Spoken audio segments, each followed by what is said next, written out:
Hoje você vai conhecer a Aracaju que o imperador Dom Pedro II e a imperatriz Teresa Cristina visitaram em janeiro de 1860 e entender qual era o panorama geral da província de Sergipe naquela época. Eu sou Matheus Honorato, seja bem-vindo ao Historicidade.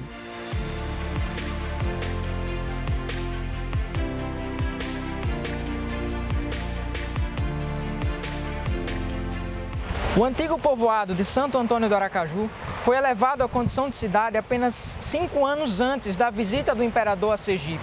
Isso por conta de um projeto concebido pelo então presidente da província, Inácio Joaquim Barbosa.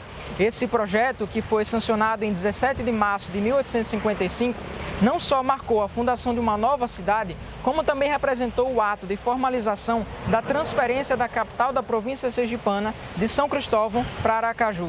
Daí em diante, a paisagem anteriormente caracterizada pela insalubridade dos mangues, das praias e dos brejos, foi pouco a pouco se transformando e cedendo espaço para ruas e quarteirões planejados conforme os padrões urbanísticos em vigência na Europa.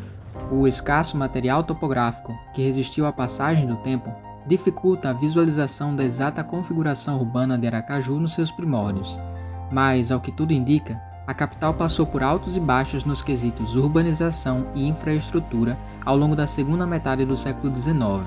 Logo de cara, nos últimos meses de 1855, uma epidemia de cólera assolou a província e ceifou a vida de milhares de pessoas.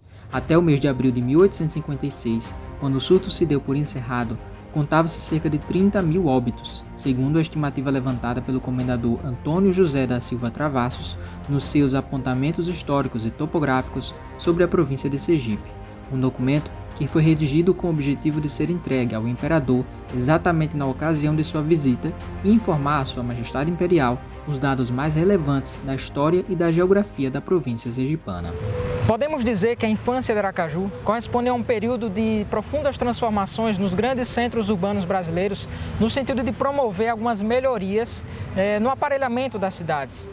A vida urbana do século XIX acompanhou de perto alguns melhoramentos, como a expansão dos meios de transporte, o surgimento dos sistemas de água e de esgoto, além da iluminação dos espaços públicos. Eram os ares da modernidade que se anunciavam no cotidiano dos brasileiros e em Sergipe consagravam o surgimento de uma nova capital em um terreno de manguezal não muito convidativo. Sebastião José Basílio Pirro foi o engenheiro responsável pela execução do planejamento urbanístico de uma Aracaju recém-fundada. Insatisfeito com as irregularidades bastante comuns no formato das cidades coloniais, o engenheiro Pirro se inspirou em um estilo de urbanismo geométrico que estava em voga na Europa, especialmente na França.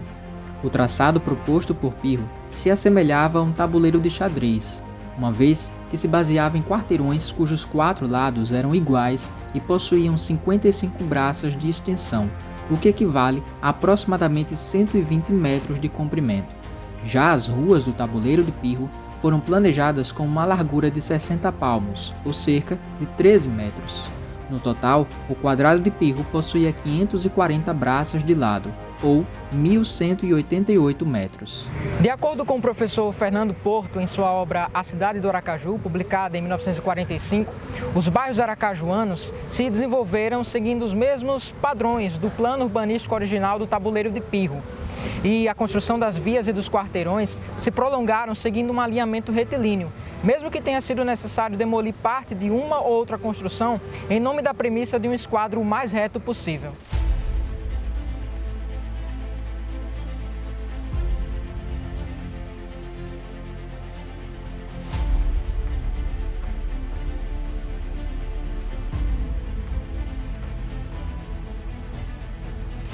Nos primeiros anos após a transferência da capital, a província de Sergipe dispunha de escassos recursos financeiros e de uma mão de obra ainda pouco especializada. E assim o panorama da nova capital apresentava uma discrepância entre os dois principais tipos de edificações. De um lado, as construções públicas erguidas com alvenaria de pedra e que abrigavam especialmente os órgãos administrativos da província, a exemplo do Palácio do Governo, o atual Museu Olímpio Campos.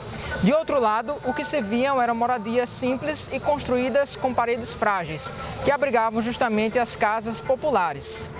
Na ocasião da chegada de Dom Pedro II, ou Pedro de Alcântara, como ele mesmo preferia ser chamado em circunstâncias não oficiais, a cidade de Aracaju nada mais era do que uma capital recém-nascida, com apenas 4 anos e 10 meses de idade. Em janeiro de 1860, o imperador, a imperatriz e a comitiva imperial visualizaram um lugar praticamente inóspito. A atual Catedral Metropolitana, planejada para ser a igreja matriz, só começaria a ser edificada 2 anos depois. Os prédios públicos eram esparsos, se contavam nos dedos, e o próprio Palácio do Governo estava em obras, o que levou as autoridades da província a instalar as suas majestades imperiais em um palacete provisório. A composição do panorama urbanístico da cidade e os relatos deixados pelas autoridades da época nos levam a crer que, ao aportar na Ponte do Imperador, o atracadouro então conhecido como Ponte do Desembarque, Pedro de Alcântara talvez não imaginasse que uma cidade tão jovem já tinha começado a trilhar esse caminho tortuoso, ou melhor, retilíneo, rumo ao desenvolvimento, se tornando uma das primeiras cidades brasileiras que já nasciam conforme um planejamento relativamente detalhado.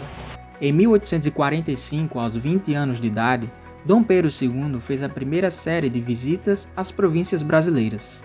Nessa ocasião, esteve em Santa Catarina, Rio Grande do Sul e São Paulo. 2 anos mais tarde, foi a vez da região interiorana do Rio de Janeiro.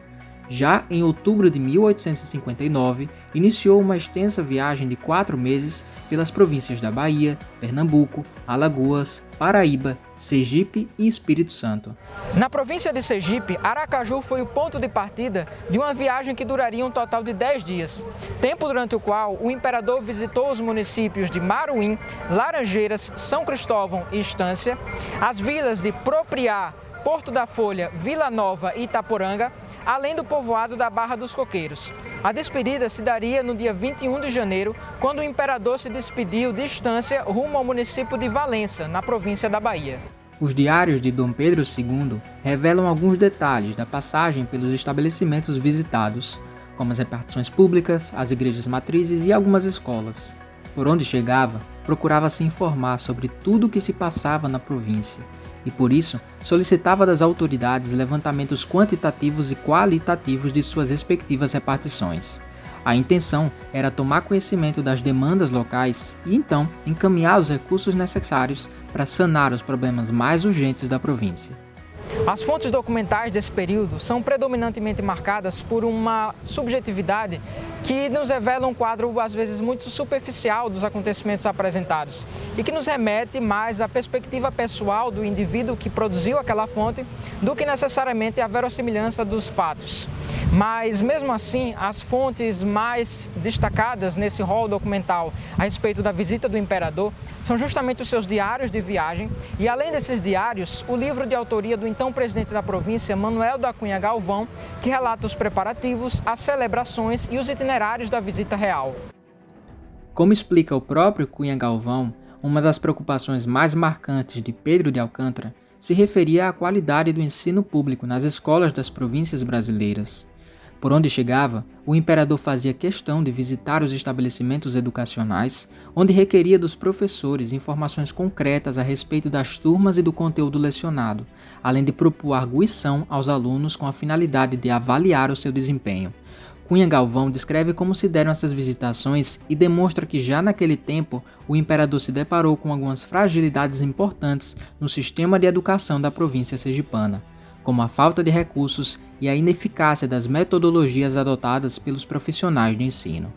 Nas anotações do diário, no dia 12 de janeiro, Dom Pedro II escreve a respeito de um dos alunos arguídos na capital o seguinte comentário: lê sofrivelmente, gramática muito atrasado, não sabe dividir, tendo errado toda a conta. Sobre outro estudante da mesma turma, o imperador registra: lê mal, gramática apenas começou. Este que é o que melhor divide, mas vagarosamente, e não se lembra da prova real da divisão. Os professores também recebiam notas reprovadoras. Visitando Maruim no dia 14, Pedro escreveu: a letra da professora é sofrível. O interesse de Dom Pedro II na área da educação é compreensível, já que o seu biógrafo, o historiador José Murilo de Carvalho, nos conta que, diante do avanço do movimento republicano no Brasil, nos idos de 1870, o imperador teria dito que, se os brasileiros não o quisessem como imperador, ele preferia ser professor. As memórias de um passado imperial ainda impregnam a atmosfera sergipana depois de 163 anos na breve estadia do imperador por uma província que se transformava rapidamente acompanhando o curso da modernização. As dunas e os mangues do povoado de Santo Antônio do Aracaju constituíram o nascedouro de uma nova capital, e o crepúsculo que despontou ao cair da tarde no horizonte do rio Sergipe, em 11 de janeiro de 1860, recepcionou com as honrarias devidas Pedro de Alcântara e Teresa Cristina, as suas majestades imperiais.